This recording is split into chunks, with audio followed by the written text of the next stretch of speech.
Long time ago, in Nangaserawai, Sintang district, there lived a young woman named Dara Muning.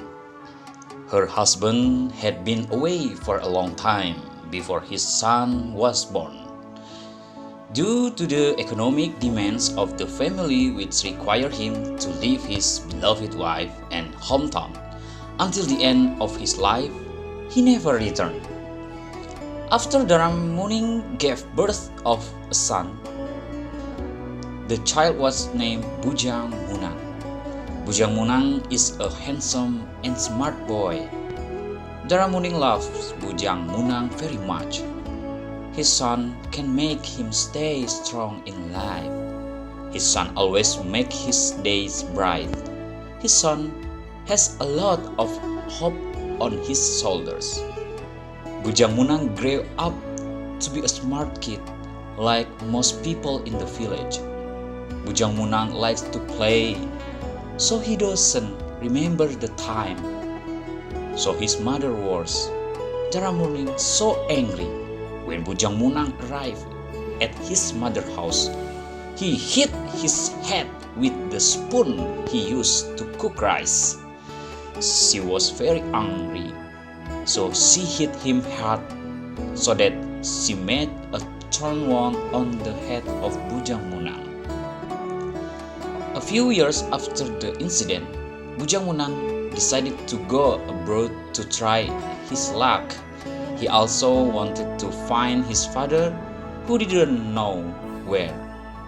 With a firm determination, he intended to express his heart to his mother, but his mother insisted on rejecting Bujang Munang's wishes. He was afraid of what happened to her husband will also happen to her beloved child.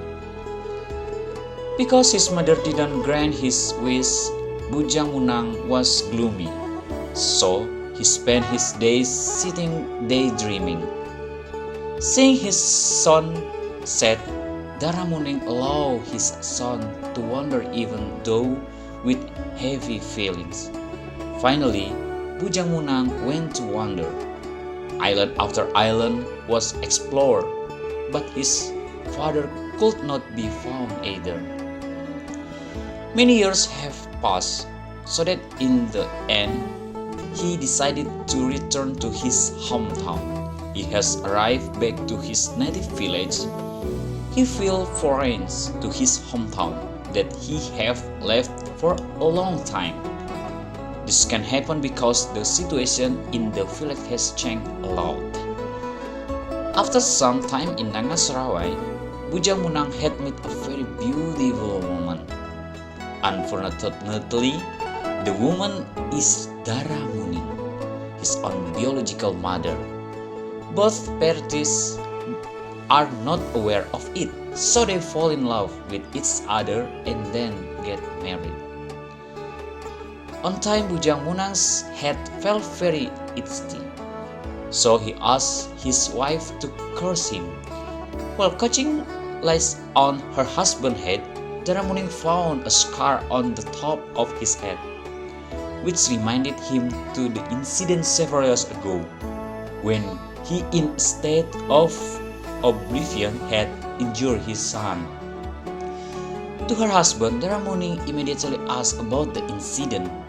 After Bujang Munang finished telling the story of the injury to his head, Dara Muning thought there was no mistaking that the one had married was his own son. The unfortunate situation was immediately notified to her husband. Because these two people had already become husband and wife, and neither of them was willing to divorce, it was very troubling for them. What really troubles them is this inbreeding will be cursed by the gods. On the advice of the village elder, they decided to do penance by performing traditional religious ceremonies, offering their offering to the gods. Bujang Munang handled the stage directly. But unfortunately for him, when he was cutting wood, the axe he was swinging suddenly missed, injuring his genitals, causing a lot of blood. Seeing this incident, Dara Muning immediately grabbed her husband's genitals tightly with the intention that the blood would stop following immediately. Apparently, this act was considered hidden sin by the gods, so they very angry. Suddenly, the sky became pitch black, lighting flash continuously. After the clear air returned to normal, it was seen the Bujang Munang, Dara Muning, and their offering stage had turned to stone.